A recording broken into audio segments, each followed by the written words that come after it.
Welcome to your Hurricane Idalia headquarters. Okay, not really.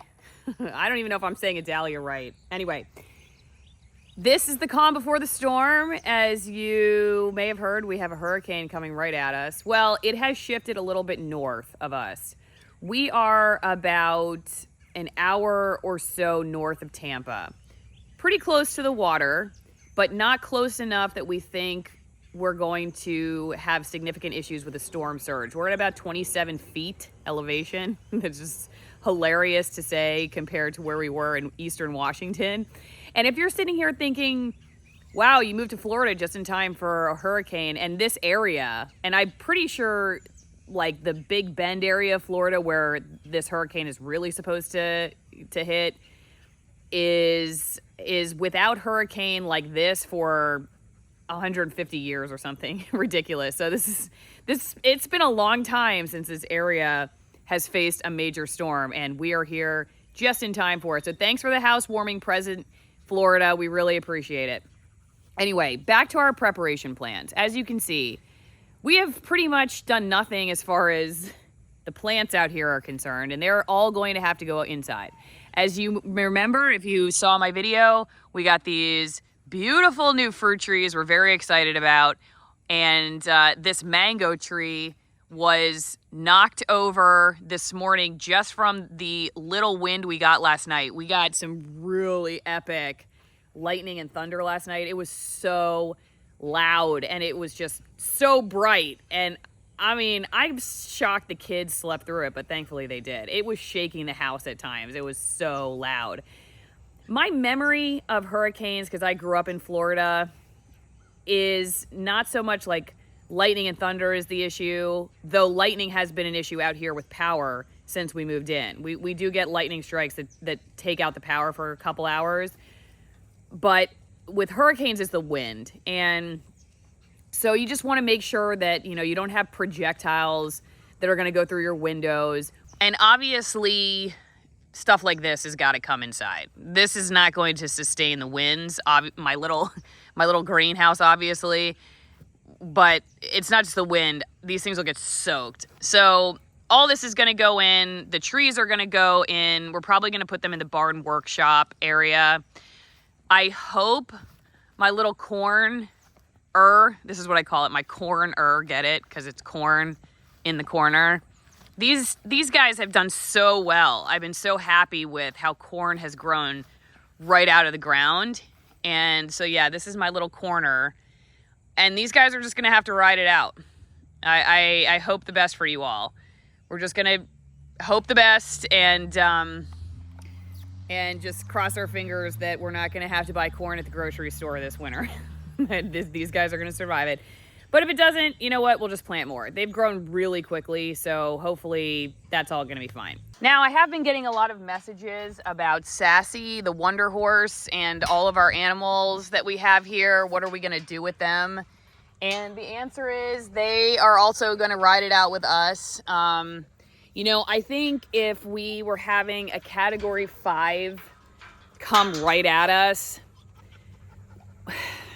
we would maybe rethink what we're going to do with the animals. But at this point, it just seems like more challenges and more hazards than staying put if we were to try to get the animals out. And frankly, the cows don't care. Like, the cows literally do not care at all about the wind and rain. I don't see them getting picked up by the wind and tossed into the neighbor's yard. So they're heavy enough. I think they're going to withstand it. Peter goat, Heidi goat, that's another story. But as far as the horses and the goats, they have access to the barn. The cows have a shelter. And honestly, they don't care about the wind.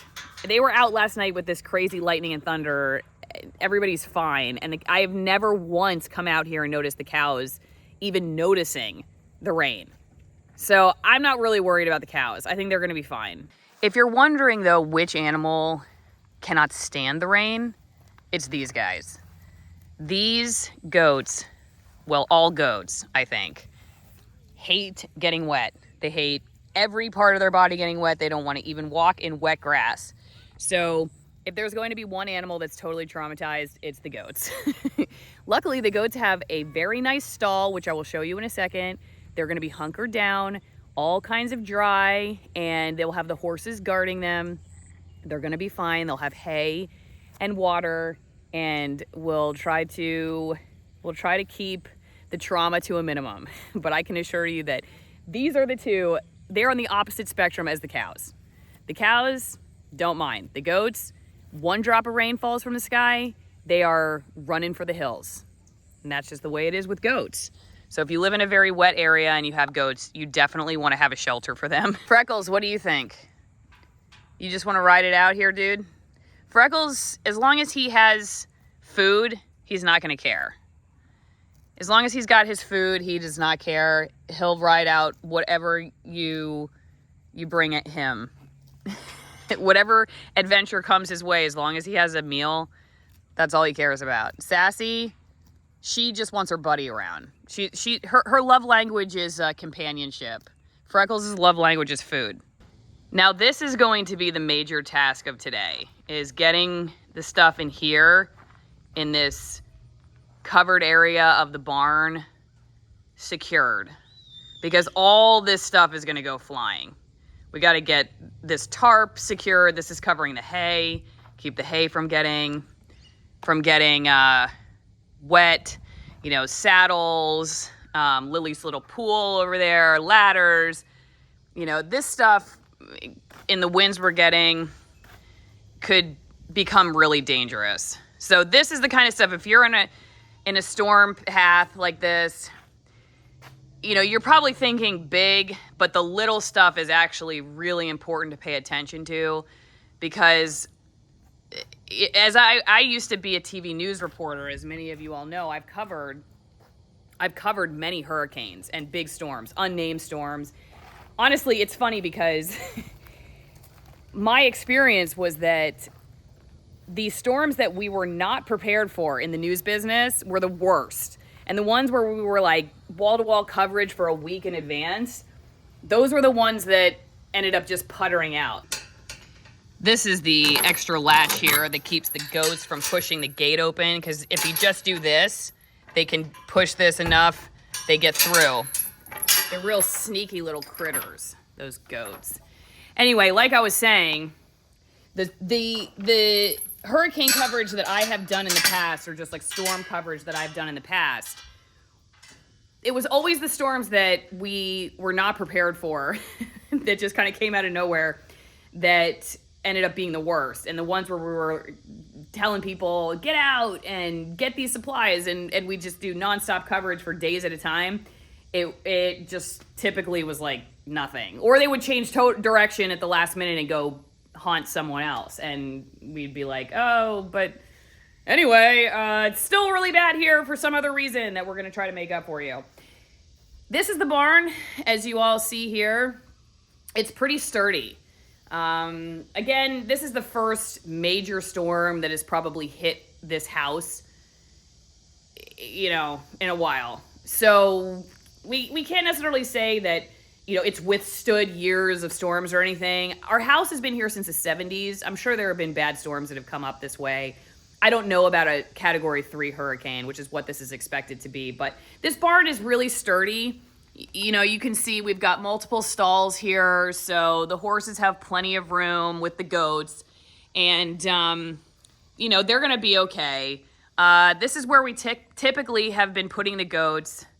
This is where they stay at night. You know, they get gated in to keep them in. And then also it does a pretty good job, I think, of keeping predators out, because the horses usually hang out in the aisleway here.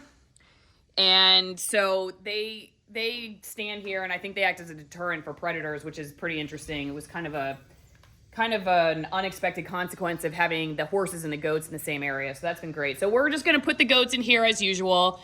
And, you know, I think they're going to be okay. Now, here's where I expect there to be somewhat of a challenge, okay? Because if we lose power, which is probably going to be next to the wind, the next big issue, water is going to be a problem. because we are on a well and we need electricity to power our well. We do have a generator, but the generator is currently not working. So we're going to have to fix that. And maybe it's an easy fix and we're going to be fine. Otherwise, watering the animals is going to be the next, I think, big challenge. We can drink bottled water. No offense, I'm not buying them like 18 cases of spring water. But we do have the water troughs totally filled up. So we got a huge water trough here for the horses. This is what they drink out of. And the cows, it is smaller, but we're going to fill up another one for them too. And it'll get them through several days. And honestly, if we get to Friday and, it's just a mess here, we'll go get some water for them. All right, I'll buy them some Zephyr Hills spring water. But I have a feeling by then too, we'll have the generator fixed and we can just hook it up to the well. So we're just basically making sure there's enough water to get them through a few days. And then, really that's how it is in emergencies. Listen, when we left Eastern Washington, we left a place that just a week ago was declared a state of emergency for wildfires. Now we've got an emergency because of a hurricane. It's like no place is perfect. Every place has something, right? We're used to dealing with this, and with fires, with hurricanes. Basically, the advice is always, make sure that you can survive for a few days, maybe a week. Make sure you have enough food or water to survive for a few days, and you're going to be all right. Now, that's for people like us who don't need power for like an oxygen machine or something like that. If you've got significant health issues, then you got to get out. You can't just like ride out a storm like this. It's not like some people don't have a choice. They got to go early. But my dad, it's funny, he was on my news channel last year right before Hurricane Ian, and it was kind of funny because the mayor and everybody in the area near his house, he and my mom live on Clearwater Beach, and that area had a mandatory evacuation as Hurricane Ian was coming towards them. And he was out there talking about how he was going to wait till the last minute. And he was telling other people, basically, wait till the last 24 hours. Not like the last minute, but the last 24 hours, because you won't really know where the storm's going. And the mayor's like, get out days in advance, get out days in advance. And my dad was saying, if you get out days in advance, you may end up right in the path of the storm and not know it, because the storms change so quickly. And sure enough, that's exactly what happened with Ian. It took a nosedive south and wrecked Fort Myers. And it totally left their house on Clearwater Beach completely intact and had no problems. So you just never know. I mean, you just never know. Everybody has to sort of weigh out their risks. And I do know that, like, one issue that the emergency service professionals deal with is, like, if you're in an area where you're going to put other people at risk, if they're going to have to come get you, then, you got to consider that too. Like, if you don't have a huge truck like we do, we have a really big truck. We're used to driving through blizzards with 1.5 feet of snow.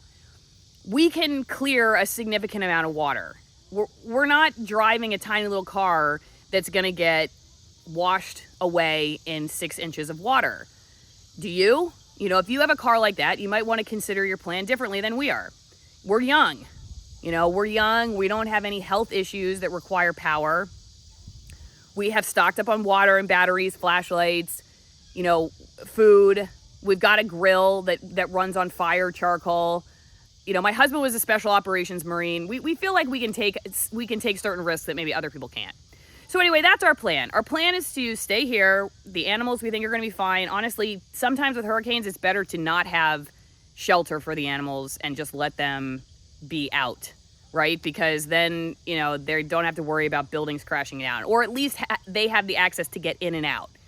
And so that's what's going to happen here. The horses, the goats are going to be in because we don't want them to get eaten by a predator, but they're going to be in. We're going to be monitoring it. We don't think the barn's going to collapse, but the horses will be able to walk in and out as they please. And the cows will be out with a shelter. They've got like a lean-to, so they'll be able to kind of go in and out to get shelter as they want as well. We don't want to put the cows and horses and all of them together because we have a former bull and he's got horns, and we just, in crowded spaces, I don't know how they're going to handle. They do fine in the pasture together, but we're just not going to take that chance, especially with a storm coming and, the animals acting crazy. Hey guys, want to say something before I go? Peter's like, I'm ready to party. Hurricane party. Hurricane party. Right, Heidi? So anyway, that's what we're going to do. We got to get everything in. Anything that could become a projectile's got to go in.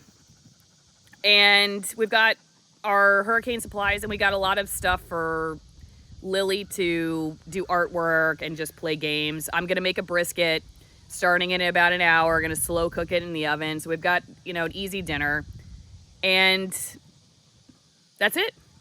So, help your neighbors out. I think that's a thing that we Floridians, as I consider myself one, I grew up here, we try to do in times like this is to just look out for each other. Floridians tend to not take these storms very seriously. I mean, that I would say that's part of the culture here is they're like, whatever, we're going to ride it out. Most people ride these storms out.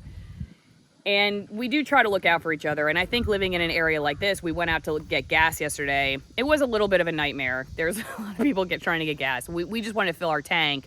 So if we had to get out last minute, we had a full tank and could make it a few hundred miles if we needed to. But, look out for your neighbors. And we're living in the country now. We hope to see more of that. Be as just be as, I guess, aware. I don't want to tell people to be scared or anything because I don't think that helps. And I don't think, even telling people like, take this very seriously. But, think through your plan so that, you've run through the situations ahead of time and you kind of know what you're going to do. Last story. When I went into labor, well, I should say when my water broke with our youngest, Jack, we happened to be in northeastern Oregon because we went hiking for my birthday, because that's totally normal when you're 37 and a half weeks pregnant, but that's what we did. My water broke after the hike and I ended up in the local hospital. Well, we called our local hospital in the Spokane region of Washington to let them know that our doctor in Oregon said we could drive home because it was only a few hours away and my contractions hadn't started and he told us we would be fine. So we call them and we say, hey, we're going to come back. We're going to have the baby there, just letting you know my water broke. We'll be there in like 4 hours. And they said, don't come here. We're like, what do you mean don't come here? And they're like, well, we're at capacity. We don't have the staff to support any more patients, so go somewhere else. We're like, wait a second. What if we didn't have this happen in Northeast Oregon? What if we had been in Washington and we called you and we were planning to go there? What if we didn't already have a hospital that we were in? And they said, well, we would have told you the same thing. Go somewhere else. And I'm like, but we would have loved to have known that could have been an issue ahead of time so we could have planned for it. You know what I mean? Because they had been dealing with capacity issues, basically staffing issues, for a long time. And nobody had told us that could potentially happen, that we could get turned away from our hospital. And all we wanted was just the opportunity to have thought through what our plan B would have been. So I leave that there. Just consider your plan B. Like, what is your plan B? Where are you going to go? And what are you going to do in the event that you do need to get out? It's just a good thing to know, okay? You lose power, whatever. Just thinking through it, and then that way you can kind of put it aside and you don't have to have a last minute freak out. Okay? I hope you guys stay safe wherever you are. I will definitely be doing updates on everything. We'll see you next time.